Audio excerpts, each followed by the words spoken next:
வாங்க யுஏஇயில் இருக்கிற இந்த அலைனில் இருக்க இந்த பேலஸ் பார்க்கலாம். இது அபுதாபி அரசர் குடும்பத்தின் பழமையான அரண்மனை. குறிப்பாக பார்த்தோன்னா யுஏஇ நிறுவன தலைவர் ஷேக் அல் பின் சுல்தான் அவர்களுடைய வாழ்ந்த இடமாக மிகவும் பிரபலமாக இருக்குது இந்த அரண்மனை. 1930 கட்டியிருக்காங்க இந்த அரண்மனையை. இப்போ தான் நம்ம உள்ளே என்ட்ராகி எல் டைப்பில் உள்ளே வந்திருக்கோம். பின்னர் 1998 புதுப்பிக்கப்பட்டு 2001 மியூசியமாக அப்படியே மியூசியமாக இப்போ இருக்குது. அலைன் நகரின் முக்கியமான பாரம்பரிய சுற்றுலா தலங்களில் முக்கியமான ஒரு இடமா இந்த அலைன் பேலஸ் இருக்குது. இங்கே உள்ள சிறப்பு அம்சம் என்னன்னு பார்த்திங்கன்னா, பாரம்பரிய எமராத்தி வீட்டு தொழிற்பாடுகளை காண முடியும். அரச குடும்பம் பயன்படுத்தியிருக்கிற அறைகள் அமைப்பு, கட்டிடக்கலை, தொகுப்பு அறைகள், தோட்டக்கலை அனைத்தும் இங்கே பாதுகாப்பாக வச்சுருக்காங்க. இது அவங்களுடைய உட்காந்து பேசுகிற மீட்டிங் ஹால் மாதிரி. இங்கே வெயில் காலத்தில் வெயில் ஜாஸ்தியாகவும் குளிர் நேரத்தில் அதிகமான குளிர் இருக்கிறதுனால இது ஹீட்டர் மாதிரி இருக்கிறதுக்கு நடுவில் வச்சுருக்காங்க. ஹீட்டர் மாதிரி சூடு ஏதாவது கங்குகள்லாம் போட்டுக்கிறதுக்காக இது வச்சுருக்காங்க. தகரத்தில் செய்யப்பட்டது இது.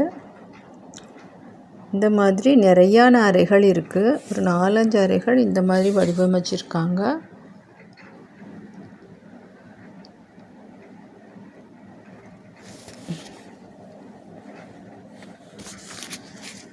பேலஸ் சுமார் 1-2 ஏக்கரில் இருக்குது.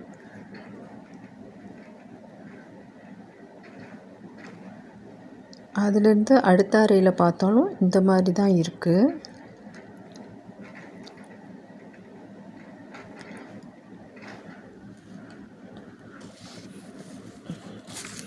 தொள்ளாயிரத்தி 1930 இதை கட்டியிருக்காங்க. சைடுலாம் நிறையான தென்னை மரங்கள்லாம் இருக்குது. நிறையான பாக்கு மரம் தான் இங்கே இருக்கும். பேலஸை சுற்றி சின்ன வாய்க்கால் மாதிரி போட்டிருக்காங்க. இந்த பேலஸில் உள்ள தண்ணிகள் எல்லா பக்கமும் போகிறதுக்காண்டி ஒரு சின்னதாக தண்ணி வர்ற மாதிரி ஒரு இடம் அமைச்சு அதில் வாய்க்காலாட்டம் போட்டு அப்படியே தண்ணி வருது.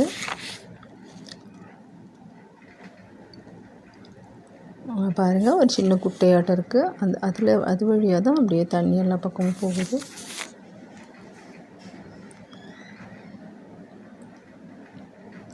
அதை விட்டு இப்போ நம்ம அப்படியே மேலே மாடிக்கு ஏறி பார்க்குறோம்.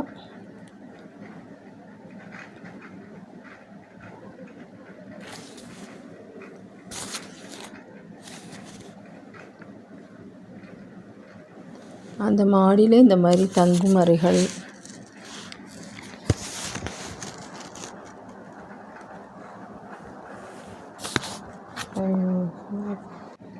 சிறுசாக ஒரு மர கட்டில் போட்டுட்டு ஒரு விரிப்பு போட்டிருக்காங்க.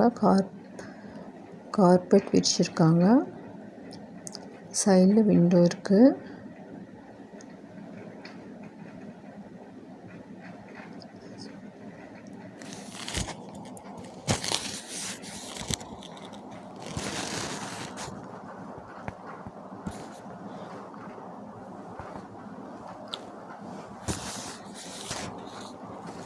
இது வெளிப்புறம்.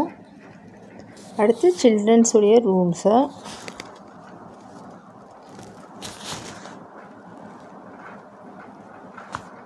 இந்த ரூமே நல்லா அழகாக வடிவமைச்சிருக்காங்க.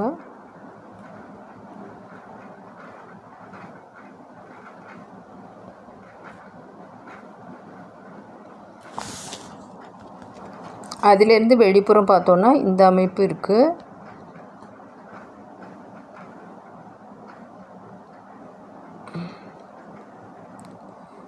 நல்லா பெரிய பெரிய ஜன்னல்கள், சைடெல்லாம் மரத்தால் ஆன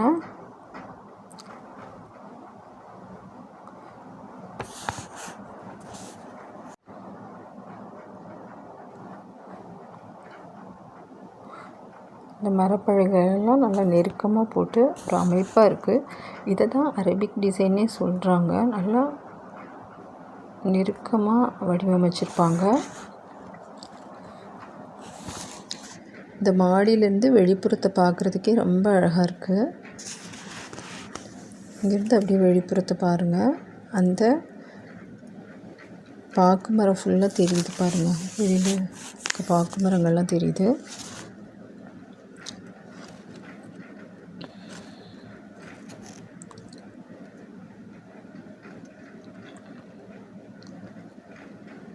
அப்படியே அங்கேருந்து பக்கத்துலேயே இன்னும் கொஞ்சம் இடம் இருக்குது. அங்கே போகிறோம்.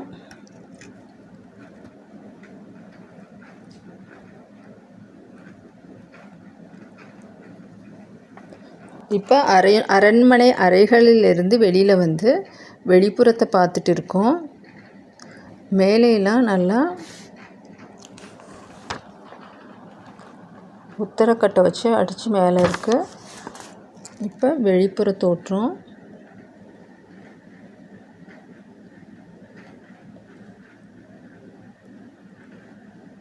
வெளிப்புற தோற்றம் பாருங்கள், நல்லா இருக்குது.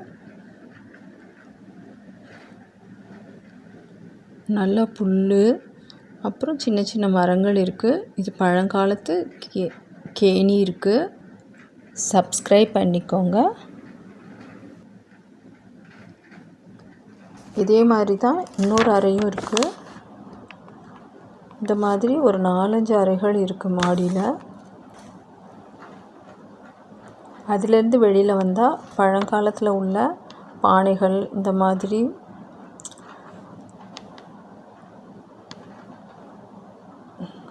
பழப்பொருட்கள் இருக்குது. அவங்க யூஸ் பண்ணியிருக்கிற இந்த மாதிரி மரத்தால் ஆனது, இரும்பால் ஆன பெரிய பெரிய பாத்திரங்கள், பெரிய பெரிய வட்டை, அண்டா, அந்த மாதிரி பாத்திரங்கள்லாம் இங்கே இருக்குது. பெரிய ஃபில்டரு எல்லாமே இங்கே இருக்குது.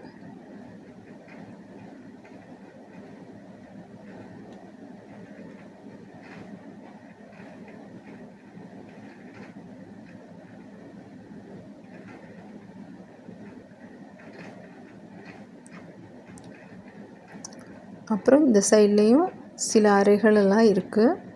இது ஏற்கனவே நம்ம பார்த்ததுக்கும் எதிர்ப்புறமாக இருக்குது இந்த அறைகள்லாம்.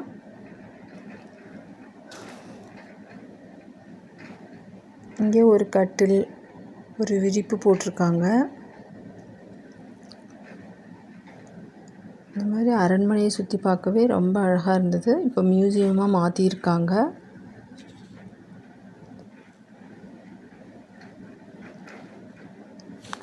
– 1930 கட்டப்பட்டதை இப்போ தான் மியூசியமாக மாற்றி ரொம்பவே அழகாக இருக்குது. அதுதான் வெளிப்புற தோற்றம்.